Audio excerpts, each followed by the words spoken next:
Salida Este docks. This mock started off as the conquering hero returns in triumph, Captain Argentum returning to Salida Este after successfully defeating the pirates.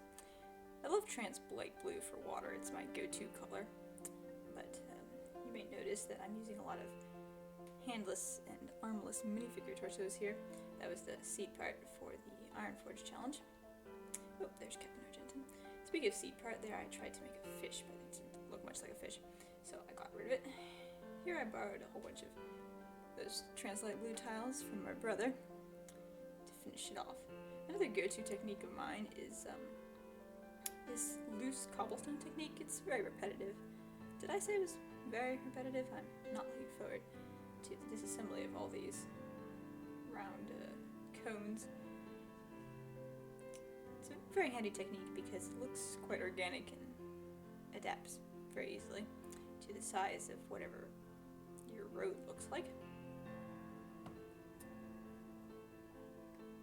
And very repetitive, as I said before.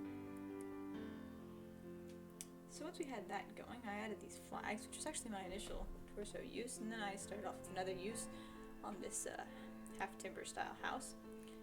So there we are, getting the basic frame of the house up, and decided to add windows in a bit here.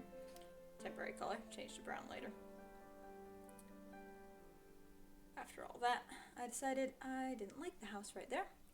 Needed to be higher up, so a little bit of magic, and there we are, higher up. Then I needed to give it a little bit of a surrounding so I could get a feel for what should be inside the bottom, or what the bottom should look like, really. In the end, I didn't go for light yellow there anyways, but there was to give me an idea. I actually put a bakery in the bottom, and there we go, fixed the windows.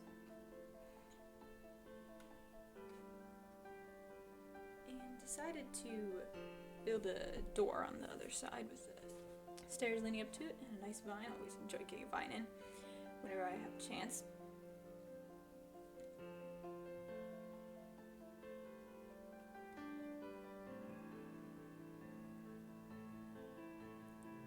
Then over on the right side, started that building. I had some trouble deciding what color to do. Even after I settled on blue, I had to figure out what the secondary color would be. Tried light gray, didn't like the light gray. Tried dark gray, that suited me better, so then I had to design a window. And there we are. Now I'm starting to build the next house, which is medium nougat over there in the corner mostly at this moment. Got a little bit of the vine on that house. I made the choice to have an alleyway here, which kind of regret because I spent a lot of time in this alleyway and you really can't see it. I think I need to work more on photogenic angles for my large scenes. Tried out coral for the roof, that did not quite suit me, so instead I went with the trusted and true orange and red.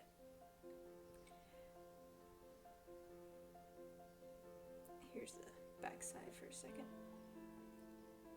I actually used cheese slopes instead of double-sided slopes on a large part of this orange roof, and it's surprising how unnoticeable it is given the angle.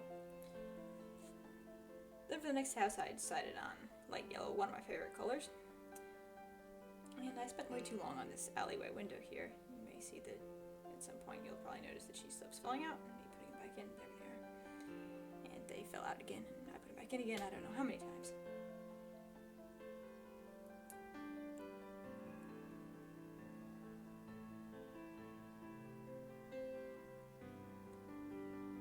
Eventually I started to run out of light yellow and decided that I'd have to go for tan on the second story, but I postponed that moment of as long as I could.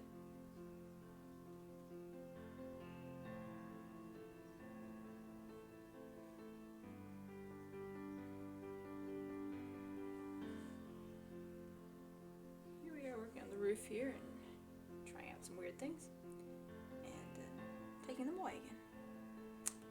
I did want to get a torso use on every single house, so I ended up with that choice for the chimney on the blue house. Then for the last house, I really wanted to use some light apple colored green bricks, but it just didn't really fit, especially with a very light colored house right next to it.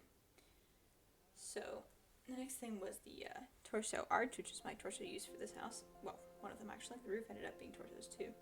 Nope. Siblings. Sticking many fingers in the way. Anyway, there's the arch. Took a while to hit upon the right solution. And all the apple green is gone. And I also got lazy and didn't change the battery and skipped a whole bunch, but who needed to see me stack all those torsos anyways? Check out the back. I just, generally speaking, just make stacks of random bricks wherever I need a support point. So all my backs look pretty messy when it's a scene like this. Now here I finally gave in and went with light tan for the top of this light yellow house. And I was also pretty near the deadline at this point, building just about as fast as I could. Working on the roof here. One reason I needed a second story on this house, I did consider making one single story, was because of the open side of the next house, and the difficulty would have been to try and give a side to that torso roof, very uneven on the edges. Here I am, adding the final finishing touches to this house with the curtains, and there we have it.